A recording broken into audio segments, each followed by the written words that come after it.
Hello everyone and welcome back to GalactaCrash. Today we're going to do something interesting with the Earth. Now, if you recall in a previous episode, let's slow this down a bit, we terraformed the moon. But I thought today we'd go with something a little different. So, instead of the moon, which I have just added here, we are going to terraform a moon of the moon. Now, of course, the moon doesn't actually have any actual moons to it. Even if you just saw that I hit the Add Moons to Planet button, and it added nothing. So what we're going to do is we are going to add a body to it. Now, we're going to try something a little different than an actual moon. We're going to actually add a small planet. And I've given this a little bit of thought, and I was thinking we might try to add, if I can ever find it, series.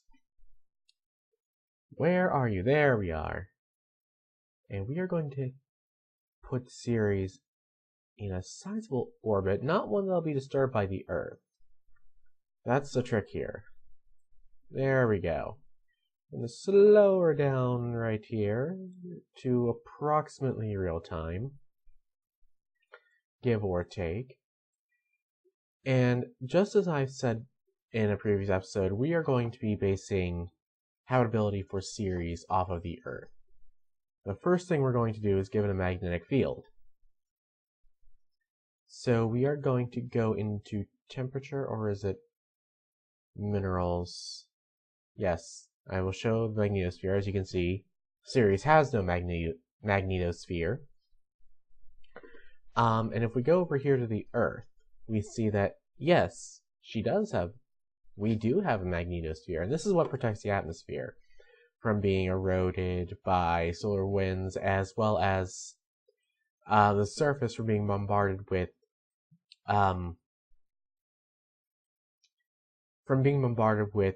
stellar radiation, both from the sun as well as from other bodies, such as the galaxy at large, other supernovas from beyond, what have you. So, we're going to take a look here. The Earth has a magnetosphere of 2.36, and the field strength is at 0.319 Gauss. So we're going to go over here. We're going to give it an approximate. What did I just do? Not entirely certain, but I am going to go with it. So we'll just go with 250. Ah, yes. Now, Ceres' magnetic field isn't exactly as powerful as the Earth, but it will get the job done. What this is basically an effect from a liquid hot metal core composed primarily, at least in the Earth's case, of nickel and iron. So we're going to assume that's what's happening here, what we've created here. Now, as you can see, it doesn't really extend far. We can't protect the moon with this, but we can become sort of like a shield sometimes, as long as we pass directly in front between the moon and the sun. So, the next thing we're going to do is we are going to give Ceres an atmosphere. Now, right now it's reading in pascals, and I thought it'd just be easier to go in atmospheres. And for reference, the Earth does not have a perfectly one Earth atmosphere mass, or one Earth atmosphere pressure. It actually has a little bit lower. That's just an average. Especially with this game, it doesn't go with that. It fluctuates a little bit more wildly. And whoa, what just happened here? Not entirely certain. Okay. That is kind of weird, but I'm going to keep going with it. So we're going to give Ceres an atmosphere of atmospheric pressure of 1 Earth atmosphere. There, and ooh. Oh, that is quite pretty. Let's turn off the magnetic field and take a look at... Oh. A slightly greenish tint, almost like the Earth. I wonder what the greenhouse effect is. Awesome. It's actually pretty stable, especially with Earth. Now, for those of you that have seen the Terraformed Luna video, Terraformed Moon, you'll recall that I had issues with the greenhouse effect going way above. You can see that compared with the Earth, it's almost identical for Ceres. In fact, surface temperature is above freezing on Ceres with the magnetic field and atmosphere. So the next thing we're going to do is we are going to add water, which is an ingredient for life, as you all know. Hopefully you know. On Earth, there's about 0.0226% water, which ironically means that the Earth is 2/3 covered, at least the surfaces, at several kilometers deep, or miles, for those of you living in the States, and parts of Britain, sort of, kind of, I guess. Please do not flame me in the comments below. Actually, no, feel free. I don't care.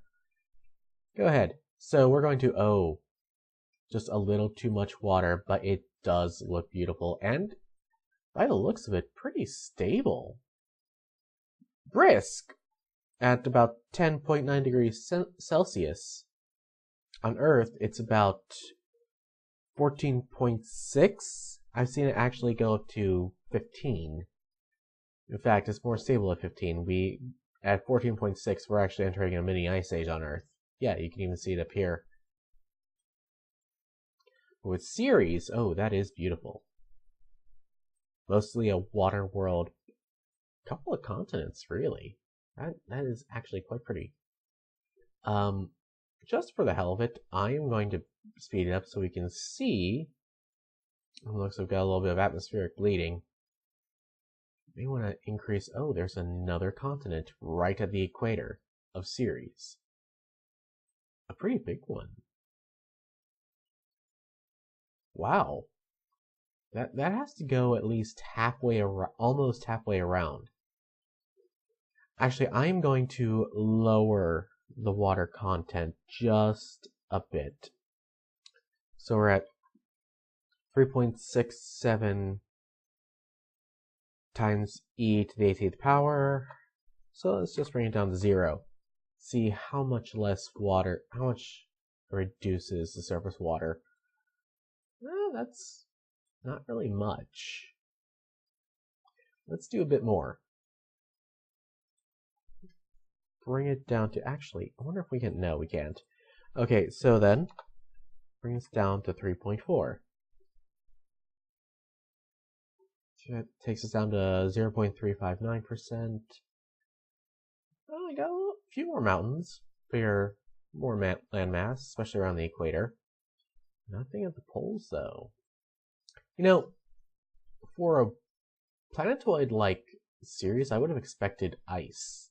A lot more ice than I'm seeing. I'm enjoying the cloud cover. There's only one other terrestrial planet in the solar system that has clouds, and that is Venus. And I have to say, this is very pretty. I'm gonna. Okay, we've got a little bit more land. Still a bit rocky. I'm not sure if that's from, if the green in here is actual plant life that's formed, or if that's from, or if that's just iron and other minerals that are in the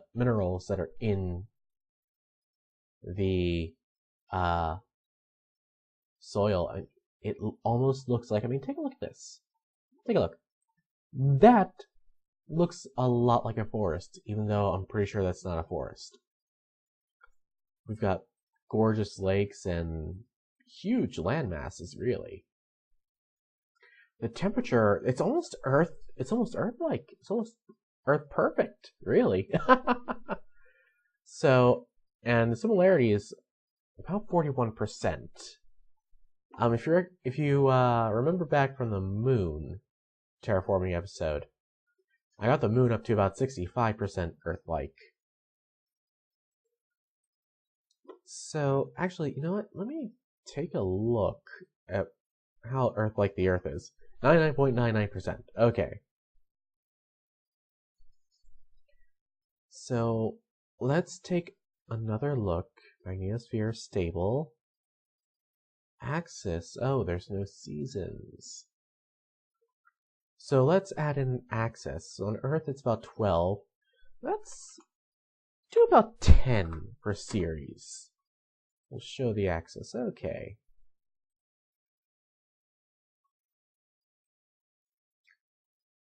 Alright. Radius. And now for the last part, Earth has a very, very small amount of hydrogen. So we're going to take this, copy it, and we're going to add it into series. Just for the hell of it. If worst comes to worst, we can actually remove it. So,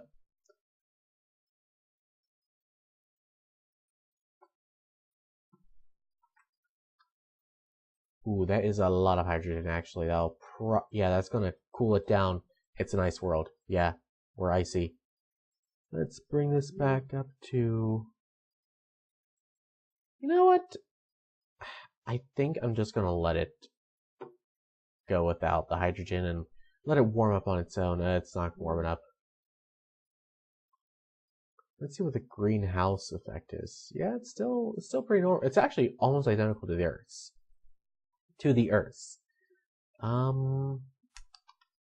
Yep, pretty much identical. A little bit more, actually. So we are going to just adjust this temperature back up to Earth normal. We're gonna hopefully return this to a water world. And that hydrogen really did screw us up.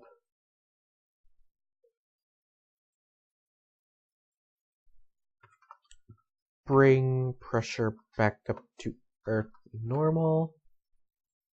The atmosphere. I'm just going to speed it up a little bit more again. Hopefully, there we go. Now we're cooking. Oh, it looks like... I'm not sure if that is ice or... It does look a little greener, doesn't it? Except for over here. This looks like a vast desert. So let's turn off the atmosphere for a second and take a look at the surface. Okay. That actually looks really beautiful. A nice Earth-like moon of the moon. And I am going to... Oh, it looks like it's actually trailing behind. It may have fallen into an unstable orbit. So, actually, I'm going to turn the atmosphere back on, and we're going to run this simulation and see just how stable the Ceresian orbit actually is over time. I have a feeling it's going to slam into the moon, actually.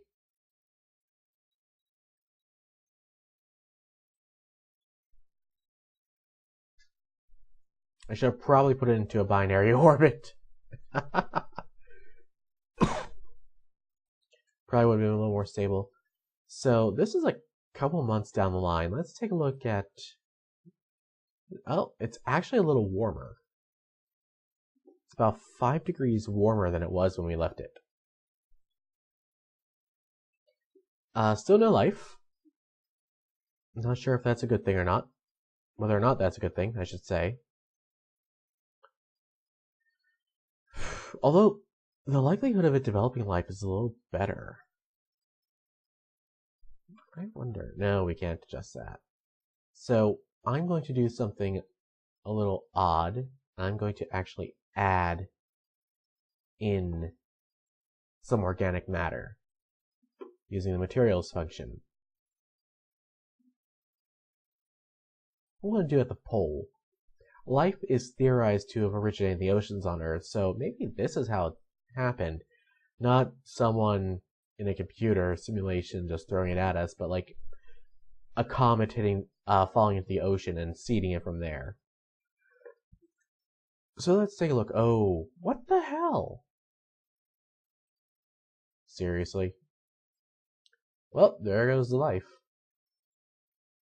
Although now the ocean is seeded with heat, water, and organic matter. So let's take a look. Temperature is still pretty stable. Let's speed this up and take a look to see if it will stabilize again. It's a little less hospitable to life, although it's about halfway to being Earth-like.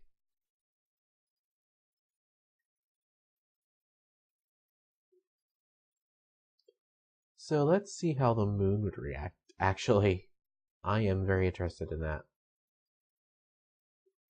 Actually, you know what? Just for the hell of it, let's focus on the moon and see what's going on there. Ah, come on. There we go. The moon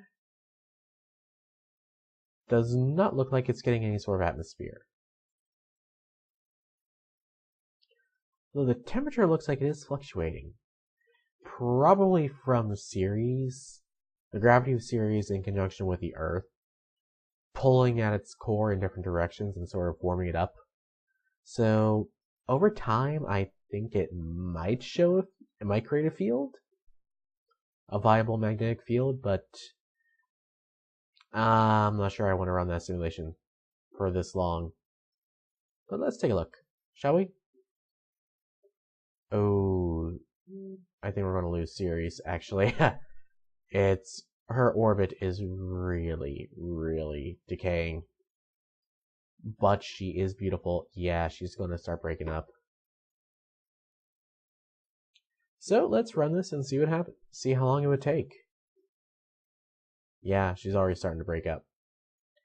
Oh, Mars is starting to spew water. Yeah, developing a bit of an ocean.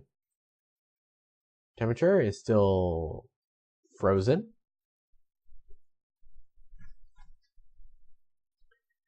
Actually, I'm going to focus back on the moon.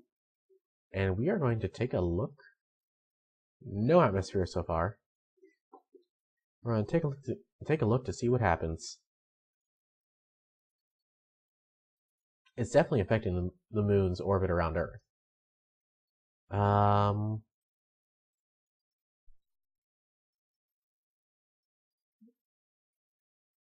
The Ceresian orbit looks like it's starting to stabilize, actually. Back into a circular motion. Almost like the moon, really. It might settle into a further orbit. So I'm going to run this. I'm just going to let it run. Keep in mind, it's still in 2015. October, November of 2015. So we got a while to go before it'll reach us in today's future of 2017.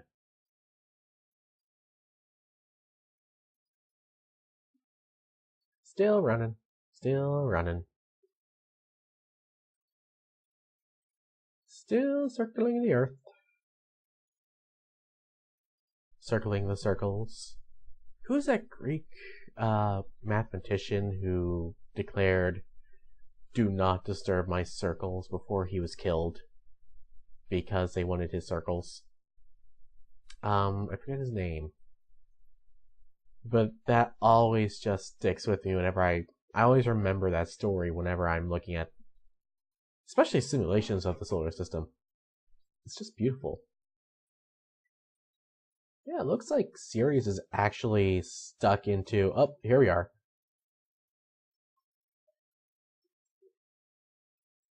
A little further into the future now.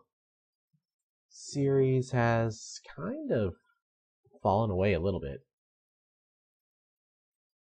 in terms of size. Let's take a look. Atmosphere is actually much more, is actually a lot better. It looks like, oh my god, it looks like Ceres may actually be developing life on its surface, like plant life. I don't know, maybe that's just my eyes. Let me turn off the magnetosphere, that'll help. And possibly the atmosphere. Atmosphere, yeah. Oh my god, it looks like it is developing life. It looks like it's developing grasslands. Oh my god, that is beautiful. Let's take a look at Earth's similarity. It's lost similarity. But it is beautiful. And why do I keep clicking these random asteroids? Alright. So it looks like we have successfully terraformed a small planet. Well, that's all for GalactaCrash. See you next time.